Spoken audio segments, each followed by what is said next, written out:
She looked at me, she's like, "You're the dumbest smart person I've ever met." The trachea. Um, you breathe in and it kind of gives a little whoosh, like a spiral down your neck.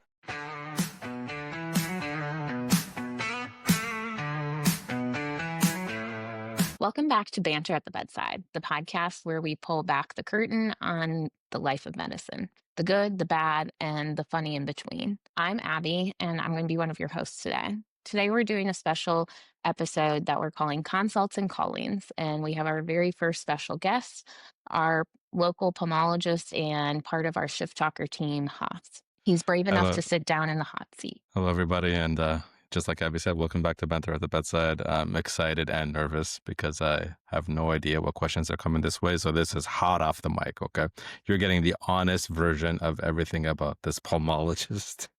Yes. So, just a quick disclaimer before we dive in. This podcast is for entertainment and educational purposes only. The views expressed are our own and don't represent any institutions or employers. Nothing you hear should be taken as medical advice. If you have healthcare concerns, always seek a licensed professional. All right, are you ready? I'm ready. I'm going to start you off easy. Okay. So, part of what we're aiming is to give guidance because there's so much to healthcare that we all don't know. And so much of us kind of wish we knew when we started our journeys. So, just walk us through how you ended up in medicine and kind of your path, choosing different schools, residencies. What was your whole journey to where you are today? It's actually a really solid question that I get all the time. We're actually saying this to some of the M2 students the other day about why a life in pulmonology. So I had to think about this through and through. But if I can tell you, this was kind of not my first option in life. I got into music, and really my focus from then was just trying to be a DJ. I know that sounds stupid, but that's what I wanted to do. I wanted to be a DJ. I really love electronic dance music, and I'd go to the day clubs and would have a good time. And I got into the promoter scene. It's just feel like such a loser saying it now. So But that obviously, it's the dreams of youth, right?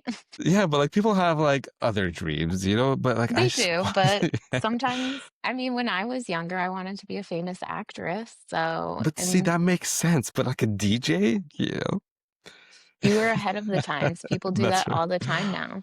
right, right. So EDM scene, and what you end up realizing is that you have friends, then you have the people that you grew up with that are your real friends. What happened was when I got into in Canada, like college and university are a little bit separate, even though the word here is kind of interchangeable in the States.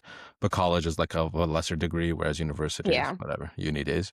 So when I was in university, I met my second group of friends. I don't know if you had a identity crisis in your life. I had a big identity crisis at that time because I didn't fit in either world. I Yeah. didn't fit. Has that ever happened to you? Yeah. hmm It's like you don't belong in your old world, but you don't quite belong in your new world. And so you're kind of a person of both. Right. Like you're But one like foot in both, but you feel alone. It's a very you feel lonely alone. feeling. It's just a very lonely place. And so I kind of looked for validation from people that I shouldn't have. Meanwhile, I hmm had this like wonderful group of friends that like I kind of left behind. And now that I look at it, is they were the ones that were always there for me. So at that time, my dad looked at me and my mom at that time. They're like, "You're going to be a doctor," because as an immigrant, it's doctor, lawyer, loser. So it's just took the opportunity because my brother by that time was already a physician as well, and my dad was kind of slowing down. So I took the opportunity, but like I tried 2 years in a row to get into Canadian medical schools, and they were difficult. I wish I knew about this DO program stuff. Nothing against my DO friends here in America, but that doesn't exist in Canada. I don't even know the story behind DOs. I should know the story. I think it was in the 60s. Do you know it? I'm not hmm sure. Well, how does it go? I knew it years ago, But again, I wish I knew because it would have been much better to be like at a school in the US than keep waiting for schools in Toronto after you've already done your bachelor's, right? You're just kind of sitting hmm around. And then kind of the IMG scenario, the International Medical Graduate scenario kind of opened its face, and I took that. And kind of a really good decision. I made incredible friends and just got a new journey of life. But what it really did was it took me out of Toronto.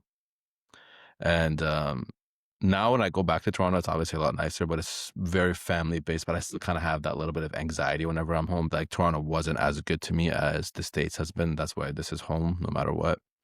So I made Mhm. this other new group of friends down in med school, and we're all still pretty close till today. And then, you move to the US for your clinical rotations and got to live in New York City for some time. But I was very poor. So like I didn't like it, lived in Brooklyn, still had that experience. So it was nice. Then I moved to Chicago for the end of my rotations and hated it even more. I was robbed there twice. I was very poor there. So I never had a car. I was taking the bus everywhere. And You don't need it a was just, car in Chicago. you don't. But a lot of these But you Mets love kids, like cars is the problem. I, That's so that's my the real. obsession about cars, and it was always a dream to get to the cars that I wanted, which I guess we'll talk about at a different time. Um, and it was just really, really hard years to kind of get through all this stuff. And that's actually the first time I saw the Midwest. And then when I was studying for my boards, my brother is a practicing physician in the Midwest in Wisconsin. And so I went there for the first time as a still pretty young dude. And that's when I fell in love with the Green Bay Packers. Right? And I saw the first time about how small town USA life really Oh. is. There was a sense of comfort in it, even though I'm a city kid. And I got lucky then after that. And then I was playing through the match, and I always wanted to be a trauma surgeon because my father, may he rest in peace, he was ENT plastics. And surgeons, they have this thought, like, if you can't fix something really quick, like, what are you doing with your life? So he used to make Mhm. fun of my brother, who was an excellent physician. And he would laugh at him. He'd be like, so you're going to cure somebody in 40 years? So Yeah. they don't really kind of understand what we do in medicine, right? And I get Mhm. that. And he trained in a different time. He trained in post World War II Germany, and he had some Nobel Prize winning doctors. And these guys fixed things right away. And he was pretty skilled surgeon. So it was upsetting to him that if I wasn't going to be a surgeon, because he thought his first son was a loser being in medicine. So even though my brother's legit one of the smartest guys you'll meet, so went through the match first year, and I didn't work out for me right away. So there was this thing then called the scramble. I think it's changed now. It's called the soap. I was really, really worried. And my dad's like, no, don't do this crap. Go do Doctors Without Borders, like apply another year to surgery, blah, blah, blah. So I went to Belize to do this Doctors Without Borders crap. And we landed with a mission in a town called Lagos, just like these wonderful humans, but in a swamp jungle, like gators, panthers, spiders, and you know me, I'm not good with animals. You don't know them. I don't know them, which was like the first time I saw these rabid dogs, and I bought a pack of hot dogs to feed them so they would protect me Oh. instead of attack. But that's how it is down there. So I kind of learned these tricks and lived in this really horrible, but we built some nice places, and but it was kind of not for me. So as I was noticing that, like I was supposed to be there for 3 months, I lasted, I don't know, maybe it was 40 days or something like that. And there was a flight every other day back to Miami from Belize City. I went to the airport 2 days early. Like that's how bad I needed to get out of there. Yeah, I couldn't take the nature of the place. Everything was scary and could kill you. And it was nice. Don't get me wrong. I get to see how, like, if you think you're poor, I don't think people understand Yeah. what poor is until you kind of see these people. But came back, and then my brother told me, he's like, don't be an idiot. There's another way to get to the intensive care unit, and it's probably a better life. He's like, just do medicine and go to Palm Crit. So I took it, and I got into a pretty good residency, and from day one knew I wanted to do pulmonary and kind of focused on that. And then, my story kind of still sucks because by that time now I had completely reinvented myself in this country. I had this Mhm. new persona, somewhat intelligent, smart guy but people always looked at me like, you don't really come off as a doctor, because I guess that other side of me was still there. So it made me maybe more personable. I don't know. Maybe you can tell me at a different time. Maybe. Yeah, I mean, I think that we have a very specific brand here of Yeah. people, especially in your generation, that go to be doctors. And no, you don't fit that brand. And there's a lot of doctors that don't fit that brand, but for the stereotypes of what people expect and what we mostly get, there is a very specific type of personality, especially early on, especially when you're like Yeah. med school, internship, and you're so stressed and so focused and so worried about like moving on to the next step. there is there is a definite, like, personality, um, and I each feel like, specialty has a personality too, so you don't also fit the mold of the like, if you were like, "Yeah, I'm ortho," I think people would be like, yeah, "Yeah, fair. No, fair, that absolutely. makes sense." Right. Right? They'd be like, "Yeah, bones, That's right. That's right. Ortho bros, that's right. But ortho bro." right. But you know what, like even the looks at that time, like I didn't even match with my friends. Everybody was just clean cut, no piercings, no tattoos, like haircuts that were military looking Yeah. like, and their interviews were kind of all the same. And I kind of, I mean, from what people have told me, that I kind of came off just a bit more, I guess, rugged or just a bit more maybe too honest. And I figured that's what kind of was my or naive. I'm not sure, one or the other. Or maybe too self-assured because you had lived Yeah. some life. You had Oh yeah, some yeah. bad experiences, and not everyone by that point, if they know they're going to med school, a lot of people don't have a lot of life experiences by the time they're interviewing at 28. They haven't maybe, had Yeah. hardships, so I like that you said that because I didn't do good in interviews. Meanwhile, I thought I would because I was myself, and I was told that afterwards that like, hey, your application looked great, but like when we talked to you, it was you weren't what we were looking for. And I was like, well, Mhm. what is what you're looking for? And that's that Brad character that we all Yeah. have, and I never ever met that. And it was actually a detriment to me, but life works in weird ways. I think everyone ends up where they need to end up for specific reasons. So it didn't work out for me, but I scrambled and got into a good spot. And then going through fellowship, most people thought I was a walk-in. I thought I was such a walk-in going into fellowship that I stopped going to interviews because I'm like, oh, this is where I want to be in the country. These are Mhm. the three programs that I want. And again, I went through this second process where I thought I was a slam dunk and I didn't match into fellowship, my first go to. So here I have this secondary crisis now because I'm like, what's happening in the interviews? I'm ready to make myself feel better. But really, I figured Yeah. that like I didn't sell myself good. And I don't think I still do. I think I Yeah, haven't learned well, that in America. it's very narrow, right? It's the humble brag, like, Hmm. but you can't overdo it, but you can't underdo it either. And so it is a very narrow window. I think the other thing, like you having another crisis right now, it makes sense. Like you've worked so hard, you've put so much energy, it's become so much of your identity in that moment. And now you're being told you're still not good enough. Like Right. by not matching, you're still not good enough. We don't like who you are. Essentially, like if you go in full yourself, you're putting yourself out there and then yourself is getting rejected. It's not just worker Haas, it's me as a whole person.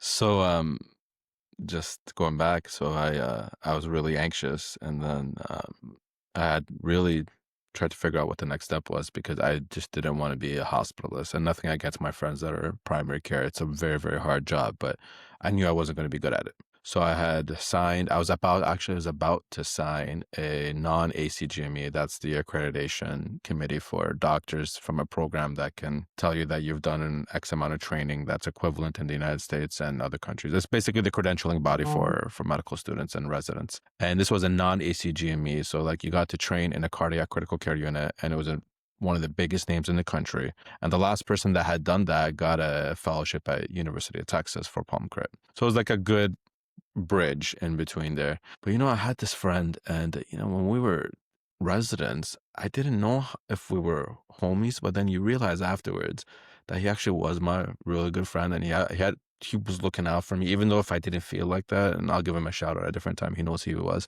He was a year ahead of me. And so he was actually at one of the programs that I interviewed at. And when he found out I didn't match, he called his program director and he goes, this guy may have been said something stupid during the interviews, but he's actually like a good doctor. Give him a chance, you know. Mhm. So it was that same day that I was about to sign this non-accredited fellowship, I get this call and I recognized the area code. And it was this wonderful program director. I won't name her on here too. She changed my life. And she's like, hey, I heard you didn't match. And I was like, yeah. She's like, we didn't feel like that was going to be the case.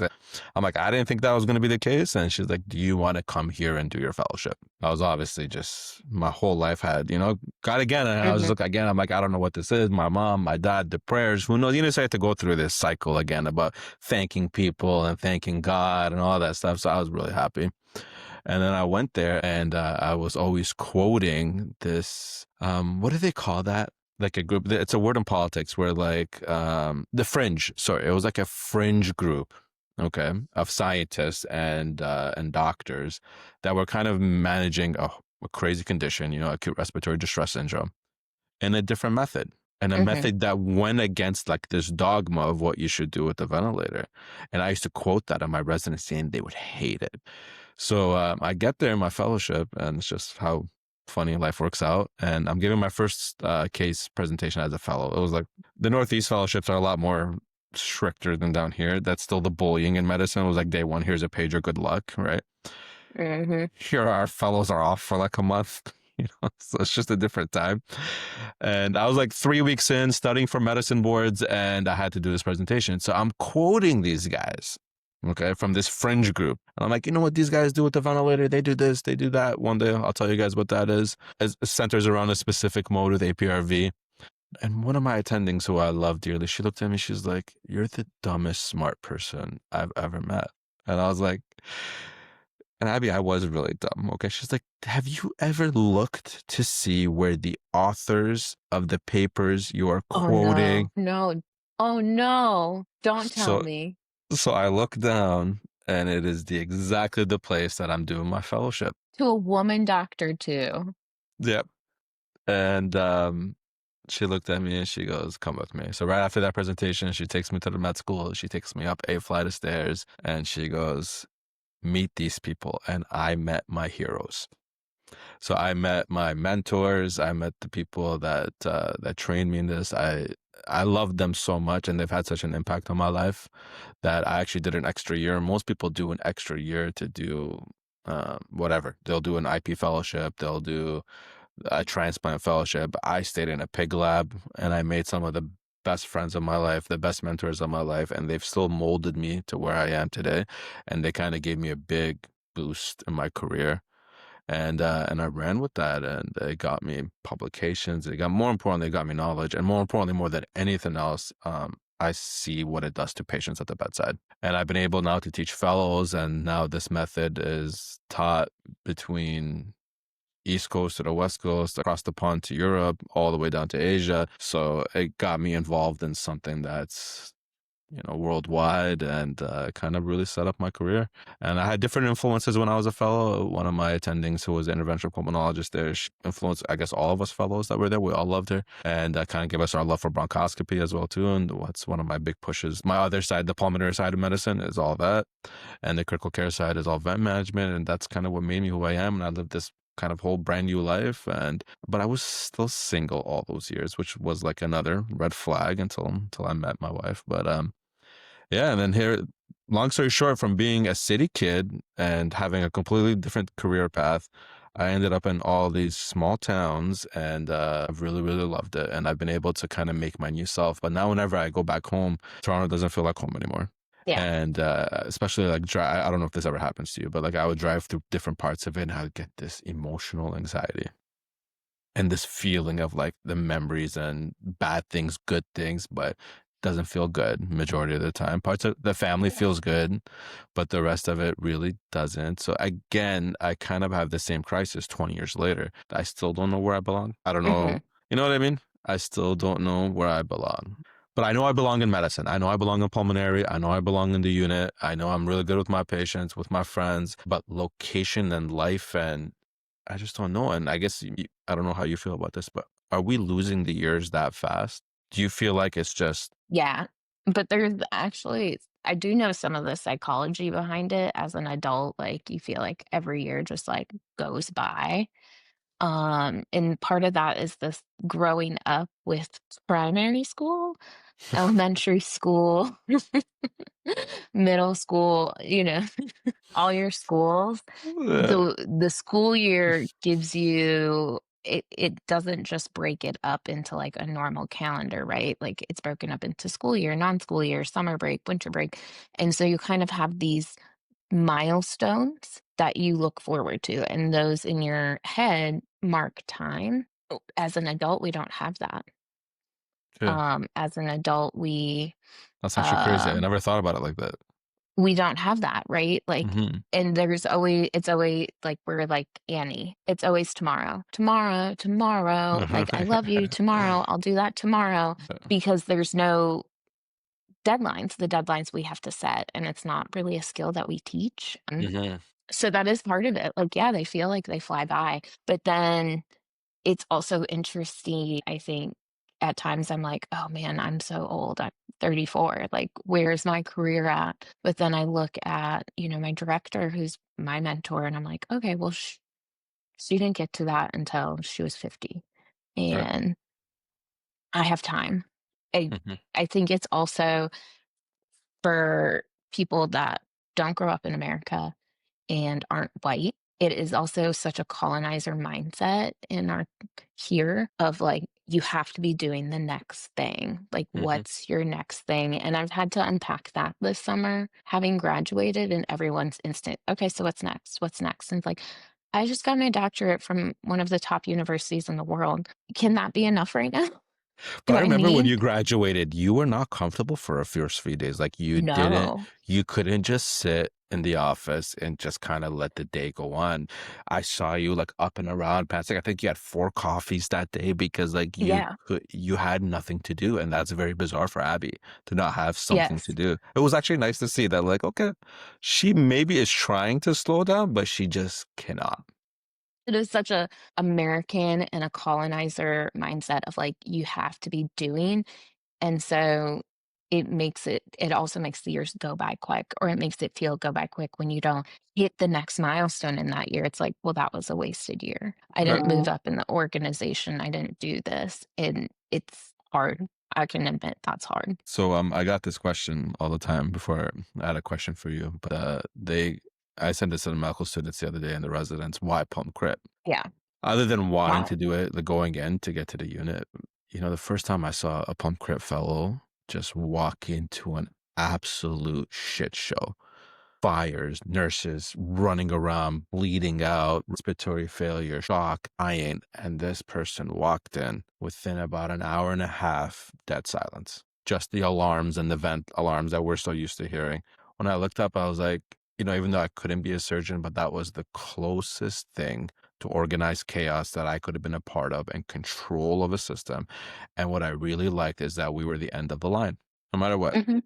If we showed up onto it's kind of cool. Like no matter what's going on with that patient, if we think that patient's unsafe or something bad that's happening with that patient, they need a bit more eyes and ears, we can bring them to our unit because what do we have? 2-to-1 nursing, maybe even 1-to-1 nursing. So it's less even about us is what can the nursing staff do? And that's, Yeah. I think that's 80% of the battle. And then we have the other side of it. And then, I make fun of cardiologists, even though I have a lot of cardiology friends because they're like, oh, you're Middle Eastern, you're Arab. Of course you're doing interventional. Right. And I'm like, actually, no, because I think 3 years, 4 valves, the entire fellowship. It's just my running joke about that. But I Yeah. just think that because we kind of keep medicine, because critical care is still internal medicine, just on steroids. And I get to throw the true specialist side of it with the pulmonary side of it. So that was a decision why into that. And then, COVID just shined light about how important this field is. There was nothing that was more important than an ICU bed throughout that time. Safety net of the city, safety net of the county, right? And that really ingrained in people. And then I think you'll see the shift that more people are going to be applying to this fellowship. I hope more people apply to nephrology and ID as well, too, because we can't run hospitals without them. Um, well, yeah, so here we are now, and I'm 5 years as an attending, and just I'm telling you, it goes by. I'm turning 40 this year, and I'm not saying that I feel it, but I'm turning 40 this year. The big 4-0. It's the big 4-0. But that was a very short version of a long life story. With maybe one day we'll have a funny story Yeah. or bad story episode where we can talk about it. So you touched on it briefly, but I think it's important to talk further about it. So pulmonologist played such a central role during COVID. Mhm. What was your experience like personally and professionally during that time? In just a couple minutes. I know it was 2 years worth of stories, but So, I was in the Northeast in a state that was probably one of the worst hit, probably the most drama that occurred with it. And we were a major center. And you know what the funny part was is that I have to tell you a personal side of the story. Remember the early beginning about the ventilator scare that we were going to run out of ventilators and people were started to make and 3D print ventilators. So our lab was tasked to start making ventilators, and we brought all these groups of people. So it was a very bizarre thing that happened in October, November, and a lot of the circuits were heading towards China. We had scholars that spoke only Mandarin that were coming to the Northeast, and they were learning from intensivists and pulmonologists about different ventilator strategies. And at that time, you look in retrospect, you're like, what were they doing? Were they ahead of us? Were they already dealing with this crisis? But this isn't all obviously Monday morning quarterback, right? Okay. And one of my partners trained with me, so she'll corroborate this story. Okay. We're hearing about the first few cases, and we had a traveler. There was one case, I remember he was in the cardiac unit, and I had gotten deathly ill at this time. Okay. Like, if you're talking about flu, I think about it now, it was definitely COVID. Okay. And but this was the OG waves, those first waves that were coming around. These were Hmm. the ones that were, and I was ill at this time, though. In the Northeast, we were much better planned than how it was down here. Okay, Yeah, we so had time. you guys had a lot of more time than we did. So Hmm. in retrospect, another bad decision. So in the area, all of the pulmonary critical care doctors gathered together in this one conference room, okay? From all the neighboring hospitals. And our division chief at that time was running this meeting. But by that time, I was kind of already known as a ventilator guy. So, like, if it was the lead through the fellows, it was going to be me. Like, I was even asked to take a team by myself at that time. Like, I was doing consults on cardiac patients, surgical patients on the vent. Like, I kind of had made a name for myself already by then.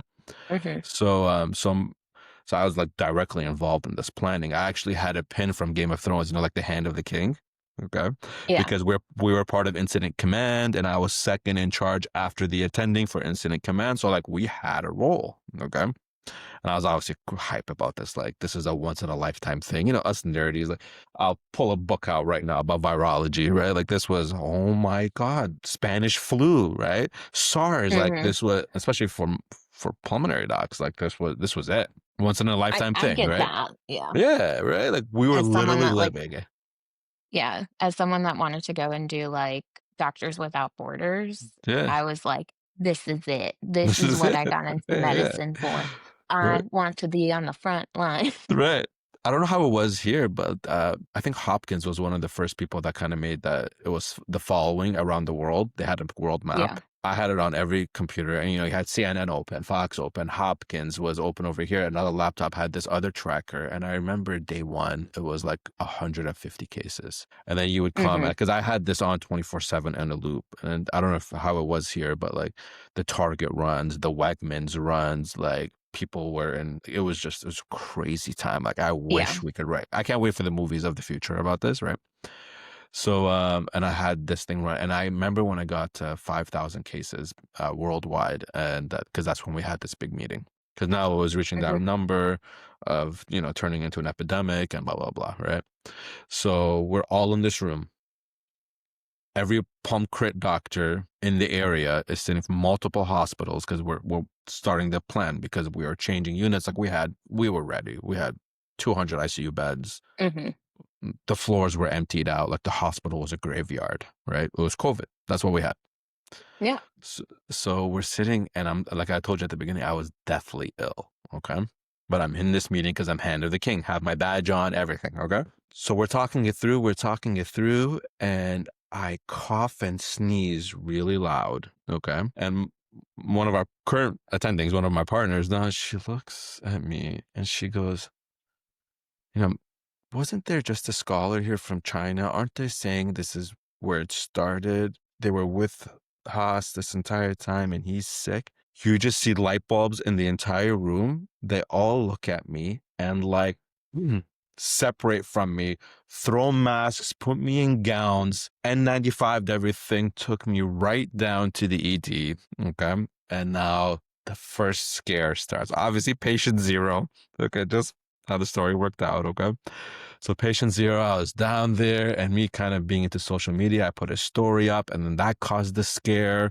So then the medical director of the MICU at that time called me. He's like, put the story down because you're scaring people. And that's kind of how it all started.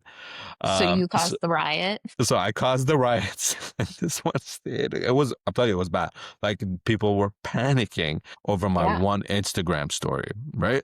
But it was just me in the bay, right? Like covered and everything, and being like, am I actually patient zero? Because this is like January something. Like it's Yeah. January 2020, right? So, anyways, at that time, the tests were not as good as what they are obviously now. So it came Mhm. back as a negative screen. But I had, once antibodies were able, I was one of the first ones that had antibodies. So it was definitely that. I definitely had one of the original strains, and that kept me healthy until I actually moved from that state.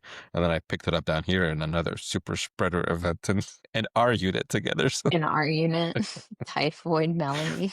I was typhoid Melanie for that. That was also my fault. But so yeah, and then I was off for a little bit, and then we came back, and it was a scary time. I mean, at that time, we were making people DNR, DNI. We Mhm. were, it's like a dichotomy of fact, because at that time it was early intubation, which I still think was probably the better move, and people were getting airways in early, and cold care talks it was just a very, very dark time in medicine. Everybody was on these services. The residents, I felt, suffered the most. The medical students suffered the most because they didn't really get a chance to learn everything. And at one point, I'll just admit it now, but I got really sick of it.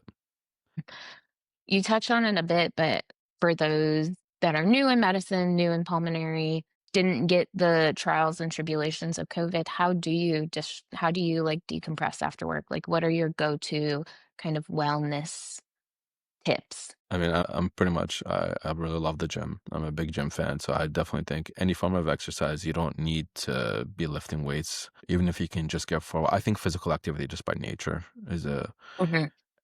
I think the biggest problem, and this is hopefully we talk about different time, the biggest problem in this country is the lack of, the places are not walkable. And you like to travel. Everywhere that I travel to, it's designed to make you move in other places just to get around. Whereas here, it's really nice to get into your big truck and just drive to Walmart and drive to wherever else. So it's really easy here to get stuck in bubbles. So one of the ways that I like to decompress is through exercise and a lot of walking. And I think you should always take that walk or whatever that is, because more important, it's going to lead to good conversations and good clarity. I feel like you don't get mental clarity until you sweat a little bit. And that's one of the few things that I did. I used to play video games a lot before. Big into. I'm not a reader, unless it's like a journal like chess or ATS. I'm not a reader, and I wish I was. I buy these books. I get books from people all the time. I don't know. I can't read fiction. I tried. All my friends read, and I felt, you know what I would love? Like go on the beach one day and just crack a book open.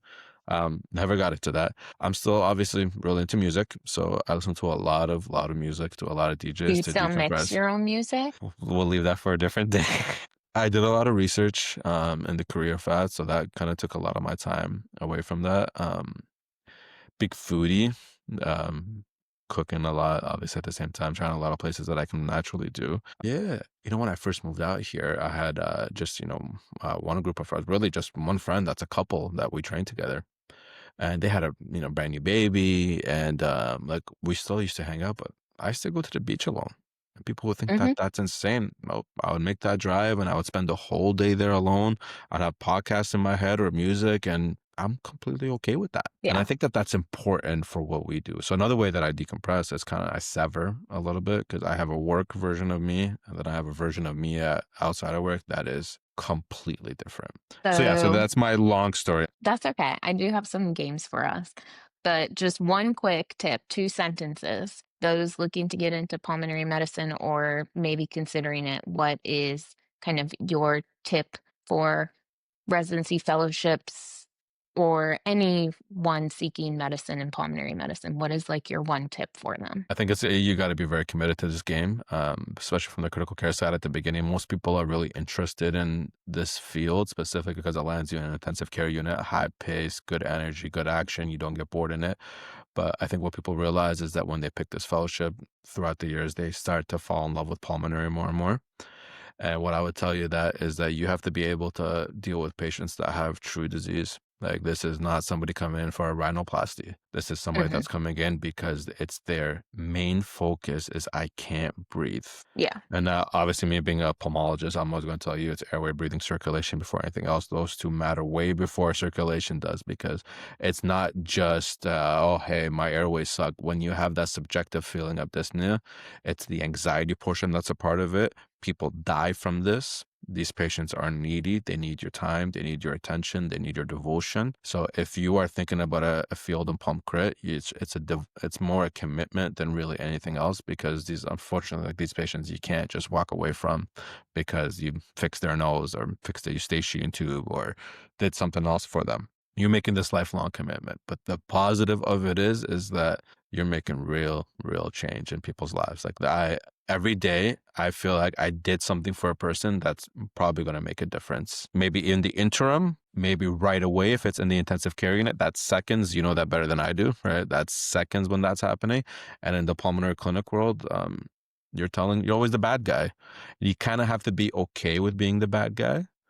And I like that phrase because you tell people when they have a horrible disease, like let's just say lung cancer, for example, and you also tell them that, hey, you got to stop treatment and maybe we got to Yeah. focus on the next phase of life. So you're never really in that side. You're the one that's making tough calls and tough decisions. But if I can tell you one thing about this gig is that it's worth it because the respect comes with it from all of your colleagues and everybody that you know, because they know how hard your job is.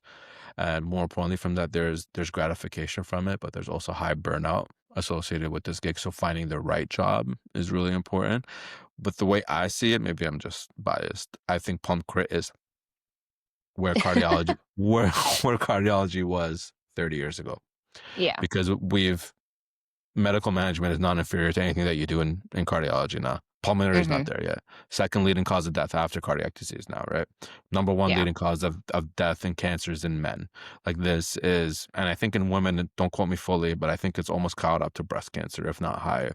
Like Mm. this field is growing. This field is getting more intelligent. This field is not going anywhere. So if you want to take care of people, you're a pot of plum crit. You have to have a solid application and you got good life balance because you got a crazy unit and fun stuff that's going to keep you entertained. Then you have a clinic where you're a true specialist and it's very procedural based. So if you like to use your hands and use your noggin, this is the place to do it. I think anybody that comes into this field also recognizes that, like, how do they do that shit? Yeah. And I don't know. I don't know Well, how you feel about them because you work with all kinds of intensivists. What do you think about pulmonologists specifically? I like the way you say it, though. It's well, funny. what, pulmonologist? Yeah, we'll lose the pulmonologist part of it. Pulmonologist? Yeah, Whatever. yeah. It's the Midwest accent. It is, yeah. Well, I think that's a whole different topic from We'll my leave it. standpoint. We'll leave it for a different day.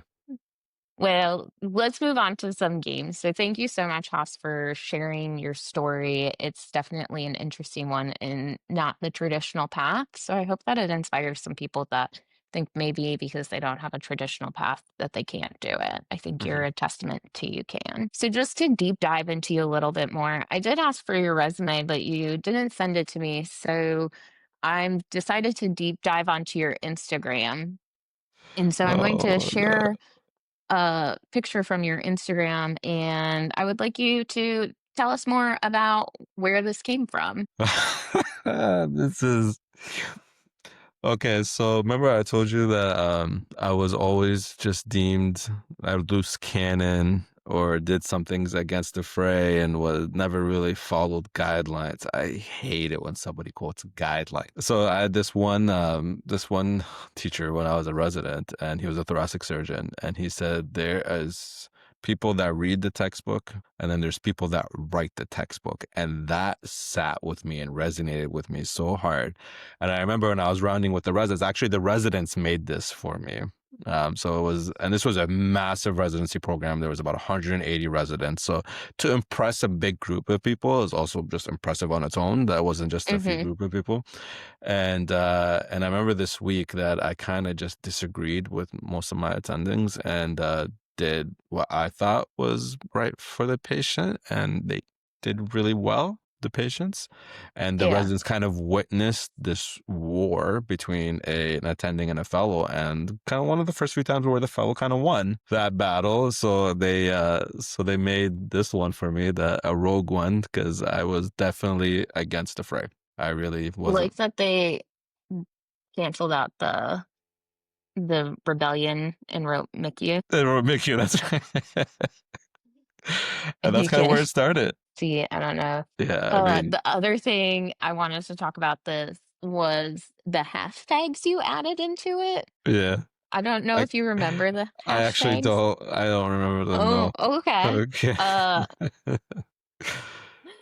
Uh, the whole caption read, "Obviously, they felt the force is strong within me. Yeah. Great, great resident crew with me this time around in the MICU. Yeah. Hashtag crank that Levo. Yeah. Yes. Hashtag rogue fellow. Mhm. Hashtag Jedi Hoth. So, you know what? Hashtag Jedi Aram." Right. I try to hide a lot of things by being Arab, even though it has no role or no context in anything. I'm like, oh, that's just because I'm Arab, because maybe sometimes you get away with that, you know. But it's worked for me for a lot of things, and I always think of myself as this Arabian warrior in the desert, you know, lost one day, just Mhm. trying to find his way home. But you know, that specific thing about Crank That Levo, this argument started that day. I remember. What is this soft max of 30 mics? There's no such thing. Right. Right. Vasopressors are used to affect. Institutions put in policies, Maxes. right? Yeah. Maxes. And again, I understand the safety points behind it, right? But in a situation where you're on 30 and you need 300, okay, Mhm. maybe we'll leave that for a different time, weight based versus non-weight based and all that kind of crap, right? It was one of the first times that they had seen at this institution that I was a fresh fellow at it. And I'm like, put that to 300. Give me 5 minutes of time, right? So I can sort this out. And I remember the nurse manager came at that time and she was like, we can't do that. It's unsafe. The policies, this isn't that. You can't use Levophed to that dose. I'm like, are you sure? Have you talked to somebody about this? Have you talked to, because I knew this literature. I'm like, have you talked to a pharmacist? So we went to a critical care pharmacist and he agreed with me. And the residents kind of saw the whole scenario. Patient went up to 300 Levo. That patient walked out of the hospital. But that story came back to crank that up because I needed 10 minutes. I needed 10 minutes to just safely secure this patient without pushing that epi that kept putting them in VTAC, you know? And that was the scenario. Well, that's better because when I first saw it, I was like, surely he is not making like a by that time 10-year-old reference to Crank That Soldier Boy. Like, No, it was not sure. that. Because that's what I was like, surely he is not making a 10-year-old reference to Crank That Soldier I Boy. should have maybe done that. Now that you said that, like that would have been pretty funny though too. Nope, it was not that. It was Lily one. Okay. All right. So Good that was find though. fun. Good find. Good find. So now we're joined with my younger sister, Carly, and we'll let her just introduce herself and tell just a little bit about her education background. Yes. So I'm Carly. I am, like Abby said, her younger sister. Education-wise, I finished school or college in 2023, graduating with a bachelor's in biology. And then I pursued my master's in public health degree, which I just finished. And now I work in oncology research as a clinical research coordinator. And I've been doing that for about a year. So you would say you have some medical background, but maybe not a ton. I would say so, yeah. All right. And she just graduated. I have to be proud sister moment. She just graduated from an Ivy League school That's right. That's right. Well done. this spring. Thank you. Well done. So we're going to play a little game. I did see this on Hassan Minaj's podcast. Love that guy. And so we're going to have Haas ask Carly questions, and she's going to do her best to answer, but he cannot correct her. I like this. No. Okay. Because I work in medicine with lungs, I do know some of the answers myself, so it wasn't going to be as fun. And I also had to come up with the questions. So we are going to have him ask the questions to Carly. She's going to do her best to answer, and he can't correct her. I So whenever can't you're wait. ready. All right, let me get them open. Okay, Kylie, you ready for this? Okay. As ready as I'll ever be. All right. Question number 1. What has more surface area, the lung or a tennis court? Oh, okay. I feel like this is not a trick, but I feel like it's a learning moment where I want to say a tennis court because who would think a lung would have more surface area? But then I'm like, oh, I'll say a lung and then sound stupid. Surface area. I'm gonna go with the tennis court Okay. over a lung. Yeah. Mm-hmm. Okay. Question number 2. Can you explain how ECMO, which stands for extracorporeal membrane oxygenation support, is Goodbye, superior to ventilation using a machine that's helping push air into you? Ah, the age-old question. The question we ask you know- everybody that's graduated from an Ivy League school. Right. This one's to me pretty obvious. I think the biggest thing is when you're in those pinch situations in healthcare, picking one that has an acronym, ECMO, is a lot quicker, easier, therefore superior. And I think physicians go to school for, 12 plus years for that reason to use the acronym. So I'm going to go with that's why. Shorter, quicker, saves time. Actually, I mean, I love that. That's It's a great answer. There's some logic to it. Good. 10 out of 10 points for that last answer. Thank you. Thank that you. one was wonderful. All right. Question number 3. Well, I'm sorry. I just literally have tears in my eyes because that was so good. Can you explain what the trachea does with every breath? Wow. Yes. So obviously, with every breath, the trachea, it, you breathe in and it kind of gives a little whoosh, like a spiral down your neck and Because of the ring. Right. Right. You don't have to tell me. That's right. So And there's a little concoction. Exactly. And then that's the technical term. And then it kind of spits out as CO2 and Okay. repeats. That's the trachea, the function Rinse, of it. just the rinse and repeat. Love it. For sure. Okay. Also, top tier answer. I love that. Thank you. But the That's the important. It's like, yeah. And the concoction that gets rid of the gas.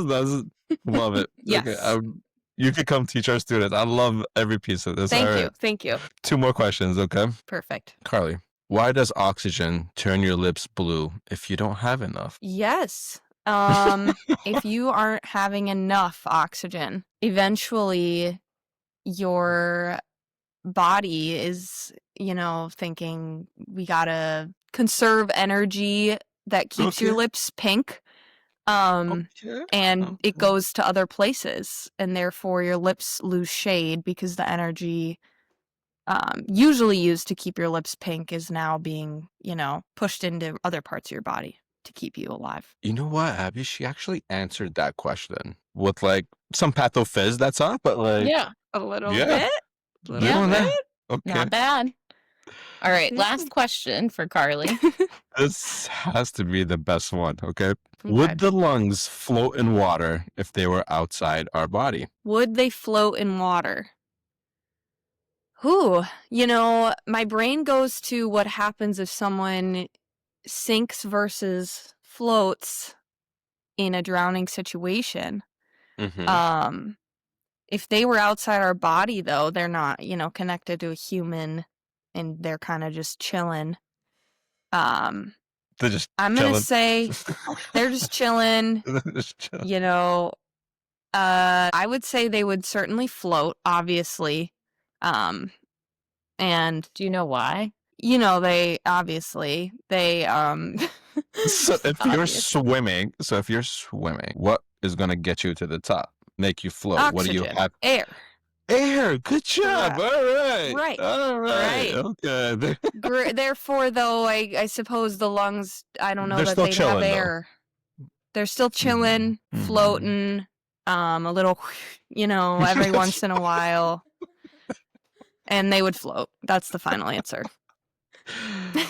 Oh, you made my day. This was excellent. I've loved every bit of that. Do you have a favorite answer that was maybe not correct? My favorite answer so far is this. It's just the and the concoction that gets rid of the CO2. That was probably. But I also really like what her answer that was the closest was why the lips turn. Okay. And we can maybe answer these questions at a different time. But yes, we could do a whole learning section on these specific questions. Yeah, but that was so great. Just for you to be in the hot seat, and I think also just to display that doctors get specialties and maybe some of that information doesn't retain. Carly is a woman and I am a woman. So we're going to ask you some questions that I wonder how much you know about. You know I suck at this stuff. Yes. So, on average, how many days is a menstrual cycle? 28. Correct. Started you off easy. You did. I know these aren't your I know where you're specialty. taking this. I hope there's no luteal phase or something coming up. What hormone triggers ovulation? Triggers ovulation. Okay, I can narrow it down to 2. Estrogen or progesterone. Wrong on those counts. Sorry. Estrogen, okay. You literally just said it. Did I? Progesterone? No. No? When you were talking about the phase. The luteal phase? The luteinizing hormone. Barely got out of this in med school. This is really painful. This is really painful. Mm-hmm. All right. Where in the body does fertilization usually happen? The ovaries. Huh? Huh? No. No. Fertilization. In the uterus? Still the wrong. Egg. Usually. The egg. The egg gets fertilized, yes. The egg is there. The fallopian tubes. Really hard. This is just, there's no alveoli here. Like, I'm really uncomfortable with any of this stuff. What's the window of time when a woman is most fertile during her cycle? And she releases the egg. Yeah? But there's Are you talking about the days? Yes. What days? Not like number days, but there is. Okay, so like obviously not when she's having her period, and not when she's shedding, which is a period. Which is the period.